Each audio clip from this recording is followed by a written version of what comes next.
Karen Reed did not kill her then boyfriend, Mr. O'Keefe. Rather, in the early mornings of January 29th, Mr. O'Keefe was killed in defendant Brian and Nicole Albert's home in an altercation during a late night house party with other defendants after a night of heavy drinking. The House defendants responsible for Mr. O'Keefe's death, some of whom had professional experience with police investigations, concocted a plan immediately after the altercation to avoid culpability and to frame Karen Reed. Rather than call first responders for help, among other actions, the House defendants conducted a Google search for information about how long to die in the cold, moved O'Keefe's body outside, and placed him in the Alberts' front lawn near the road to make it look like O'Keefe was hit by a vehicle and that he died in the snow without ever coming into the house that night. O'Keefe's body remained on the Alberts lawn until Karen Reed found him later in the morning. From the beginning, investigators from the MSP allowed the House defendants to direct the investigation away from themselves and towards Miss Reed. The House defendants were a well connected and close social group with strong ties to law enforcement. The Alberts are a prominent family in Canton, and the investigating police officers knew them well. The lead investigators for the MSP, Michael Proctor, grew up in Canton and resides there to this day. He has been and remains close personal friends with the Albert family. House Defendant Brian Albert was a longtime Boston Police Department officer, and House Defendant Brian Higgins was an agent with the Bureau of Alcohol, Tobacco, and Firearms.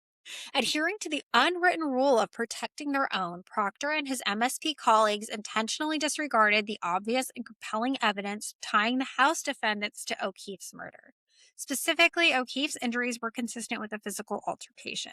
He had bruises and lacerations on his face and a deep gash to the back of the head, suggesting that he had been punched and fell backwards, hitting his head on a rigid surface. He also had a dog bite wounds and scratches to his right arm and forearm.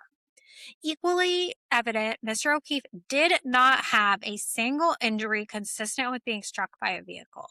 He did not have any broken bones or even a bruise on his legs, feet, arms, shoulders, torso, back, ribs, or anywhere below his neck that a medical examiner would otherwise expect to find on a person struck and killed by an impact from a 3-ton vehicle. And to erase any doubt, the Commonwealth's own medical examiner, the pathologist who conducted the autopsy, concluded that O'Keefe's body showed no signs of vehicular strike. Despite that, Proctor and others shielded the House defendants by intentionally sidestepping fundamental investigatory procedures.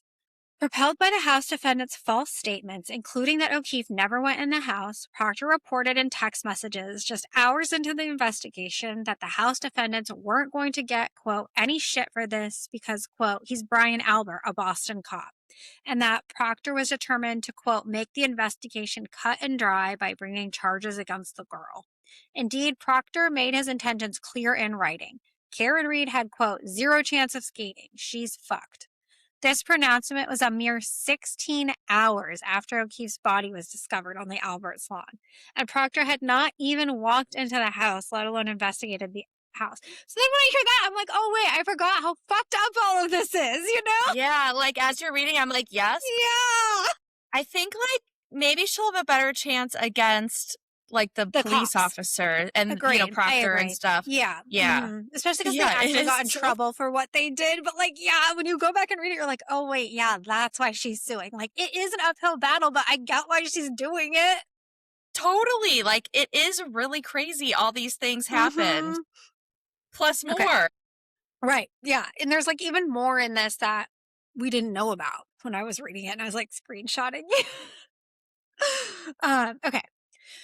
True to his promise, Proctor and his colleagues did not search the house for blood evidence resulting from the gash to the back